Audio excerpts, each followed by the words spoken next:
Hey, this is Terrace from Rite. Every month we like to send out information to our friends over at Long & Foster, since we are a participating service provider, and give you a quick update. So it's been a really big summer for us as we've expanded the program, and that's part of what this email below entails. We have a few tips, but most importantly, we want to talk about some of the advances that we have in our program. When we first started, we limited every project to $5,000, but that now has changed.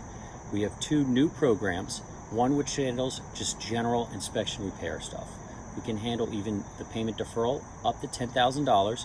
We do all of that in-house. If you send us the inspection report, we just need to verify equity, and we could turn around an estimate and start performing the work sometimes even next day.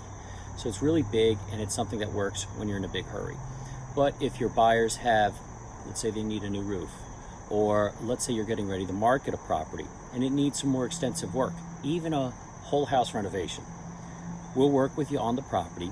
We'll walk through it and even help develop a plan and give an estimate, and we can even finance those up to $25,000 and in some cases up to $30,000. We could do a lot of work in that price range.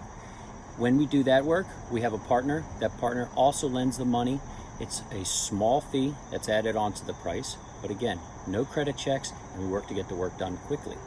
So if you have any questions, feel free to reach out. You could drop me an email. It's terrace@settlrite, SETTLERITE.com. And right now I'm in the back of a house that we're working on right now. Anyway, take care. Thank you very much for watching this video and reading our email. Look forward to working with you.